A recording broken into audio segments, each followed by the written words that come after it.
Mr. Bowtie's Texas High School Sports Machine is driven by Henry Finley and McCombs Ford West, a proud supporter of all area local sports. McCombs Ford West, simply the best.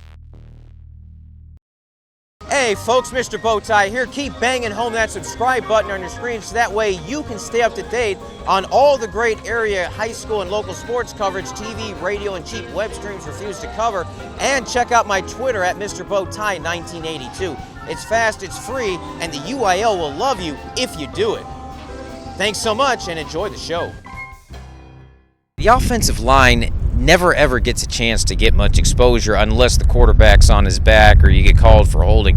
What's that like, first off, about the battle in the trenches, as they call it? What's that like going through there, and what's kind of some of the keys to being able to win each play against the defense? It's just you really got to just face adversity when you're on the O-line, because you're not about to get no shine. Nobody's about to cheer for you because you're not scoring, not touching the ball. So you're just really facing adversity, competing every play. You play most of your games at the Rock Pile. We know it's a stadium that's on top of you because it's an in-ground stadium. How does that kind of change the acoustics or trying to hear the snap count and being able to hear your quarterback? It just give it a better environment that we in this big stadium. It's all loud. We can hear everything fine on the field.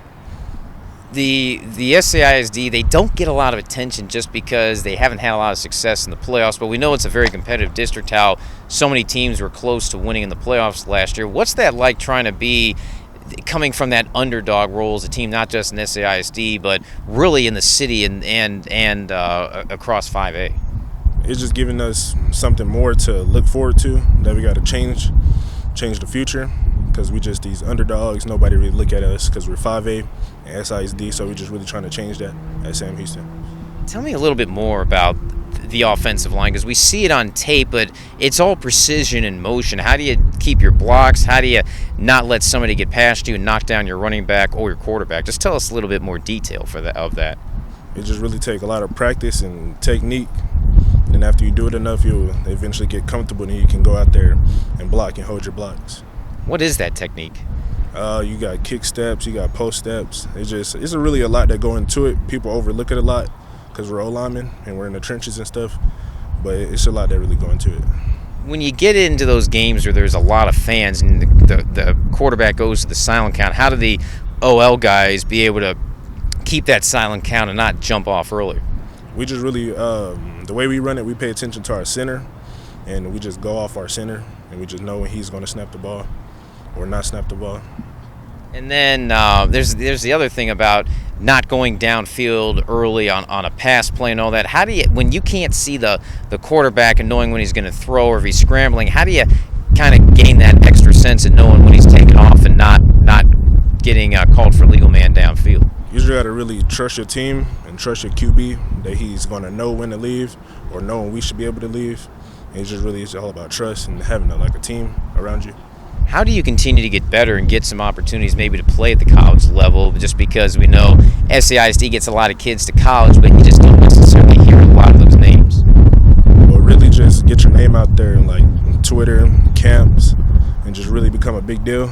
Because SISD, it's not really going to help you a lot because it's not really a lot of coverage, so you got to go outside of that and camps and stuff. What's it like, though, playing against a lot of these? I think you may have mentioned like Brackenridge, the historic schools that have been there ever. Sam Houston's been there forever, and just being able to be in these schools that have been around for generations long before you were born. It's good to play against schools like that because it's a lot of history behind it, and the coaches think it's a lot of history behind it, which it is, like rivalries. So it builds a lot of fans around it. It's really good.